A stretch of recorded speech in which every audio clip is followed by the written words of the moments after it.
Bonjour à toutes et à tous. Il va être question de la vigilance éthique.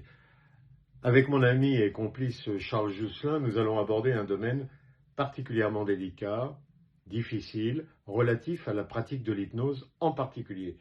Alors vous allez me dire, mais pourquoi dire de l'hypnose en particulier?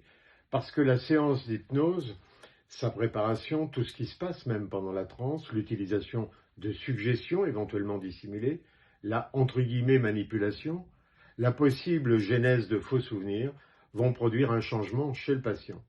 Chaque séance d'hypnose est différente, chaque sujet est unique, comme est unique également la relation qui se noue avec le praticien.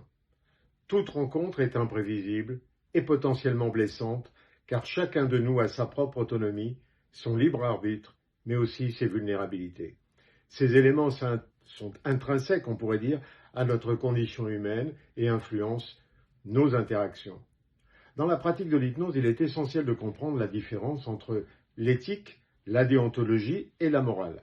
Ces termes sont souvent utilisés de manière interchangeable et pourtant ils désignent des concepts bien distincts. L'éthique est une réflexion sur les valeurs humaines, c'est-à-dire sur la vie, la qualité de vie, l'identité des personnes, la liberté et la confidentialité. Elle amène à choisir non entre le bien et le mal, mais entre plusieurs formes de bien. Quant à la déontologie, elle constitue au fond un code de bonne conduite du médecin envers ses patients, mais aussi ses confrères et la société. L'éthique est une démarche et non une science figée. On pourrait dire l'éthique décrit quand la morale prescrit, ce qui nous renvoie à Aristote pour qui l'éthique était une sagesse pratique. Ce n'est certainement pas, disait-il, une vertu tiède. Et il ajoutait, c'est une humilité devant l'acte, une intelligence en contexte. Chaque praticien de l'hypnose peut bien évidemment avoir sa propre morale basée sur ses croyances, ses convictions personnelles. Cependant, il est important de noter que la morale personnelle ne doit pas contredire l'éthique et la déontologie de la profession.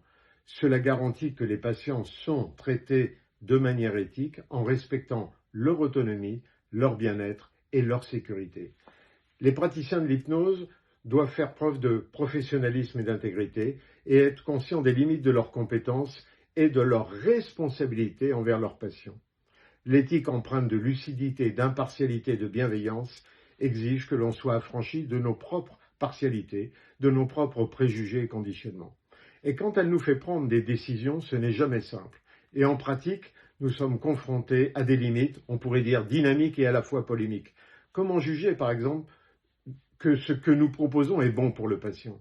Est-il éthique de provoquer un remaniement des croyances de quelqu'un? Comment restaurer l'autonomie relationnelle du patient et comment l'évaluer? La personne est-elle dépendante de moi? Qu'en est-il de son consentement, autant chez d'ailleurs le malade que chez le médecin? Quelles sont mes propres limites par rapport à la confidentialité?